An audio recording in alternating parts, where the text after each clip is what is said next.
வரும் தம்பி, ஆனா வராது. சரிடா, செல்வத்தே வர சொல்கிறா. வாங்க தம்பி, ஆனால் ஒருத்தர் வாங்க தம்பி. சரி, அரசனை பற்றி பேசுவோம். ஏய், என்னடா தெரிச்சு போடுறான், நாங்கள் பேச சொன்னேன்.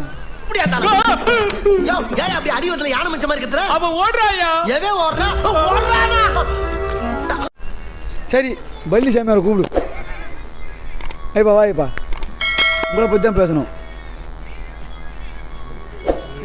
சாமி சரணம், சாமி சரணம், சாமி சரணம். இந்த உசுரை நான் தானே சாப்பிடுவேன். என்ன பிரச்சனைன்னு சொல்லுங்க, நானும் தெரிஞ்சுக்கிறேன். சாமி சரணம். மகா குருசாமி 37வது வருஷமா? எங்க சாமி? 57வது வருஷம். 57வது வருஷம்னா நம்பியாரை தாண்டிட்டார். நம்பியார் என்ன பார்த்தா ஞானப்படம் மாதிரியா தெரியுது? நீங்க சபரிமலை ஐயப்பன் கோயிலுக்கு நம்பியாரு 37 வருஷம் போயிருக்கிறாரு. ஓகே. அவர் நம்பியார் மண்டபம் கட்டி கொடுத்துருக்காரு. நீங்க சபரிமலைக்கு என்ன செஞ்சிருக்கீங்க? நான் தென்னங்கணக்கு வச்சிருக்கேன். சங்கில மாரி இது முன்னாடி கரெக்டாக சொல்லிட்டாங்க. சொல்லுங்க, இரு சொல்லுவார். எத்தனை வருஷமா எடுத்து போயிருக்கீங்க? 56 வருஷமா. 57 வருஷம் போயிருக்கேன்னு சொன்னீங்க. 56 வருஷம் தான் நெய் கன்னிசாமி ஆகிட்டேன். என்னென்ன சொல்கிறோம் பாருங்க, கம்பி கட்டுற கதையெல்லாம் எடுத்து போடுறாங்க. இணைப்பா 56 வருஷம் முடிஞ்சு இப்போ கன்னிசாமி ஆகிட்டேன். கொரோனா டைம் 2 வருஷமா போயிருந்தது இல்லையா? அப்போ அது சேர்க்கல, கணக்கு சேர்க்காதீங்க. நடுவில் விட்டீங்களா? ஆமாம். ஐயோ ஐயப்பா, உருட்டு நீ. சரி, சபரிமலை தடை போட்டாங்க. சரி ஐயப்பா, இப்போ இந்த வருஷம் போறீங்க.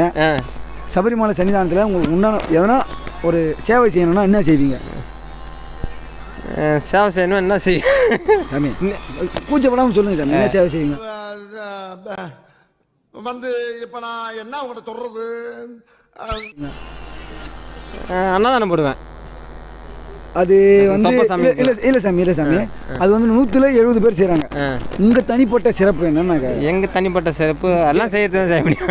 இல்லை சாமி, ஒரு உதாரணம் சொல்லட்டுமா? மஞ்சள் மாதாவில் தேங்காய் பொறி போடுவேன், பசுமத்து குளத்தை க்ளீன் பண்ணுவேன், கப்பை கஞ்சி குடிய வரவங்க சாமிக்கு ஹெல்ப் பண்ணுவேன். ஓகே. அப்புறம் தென்னங்கன்று நட்டாங்கன்னா பிடிங்கி போட்டுருவேன். அதுமாரி உங்களுக்கு என்ன தேவையோ ஹீரோப்பா. இல்லைன்னா சொன்ன மாதிரி அடிவாரத்துலேருந்து மேலே சாமியை திரும்பி ஊட்டி விட்டுருவேன். எது வேணா அந்த மாதிரி சாமியெல்லாம் ஊற்றி விட்ருவேன், தூக்க முடியாது. அதில் டோலியில் கஷ்டப்பட்டு 7000 ரூபா குத்து வரவங்களே நீங்கள் ஊட்டி விட்டுருவீங்க. இது தவறான விஷயம் சாமி, நல்ல விஷயத்த சொல்லுங்கள். சரி, ஓகே, அவ்வளோதான். என்னுடைய உரையை முடிச்சுக்கிறேன். தாட ஒரே முடிச்சிட்டீங்களா? முடிச்சுக்கிறேன். பேட்டியே போடாது.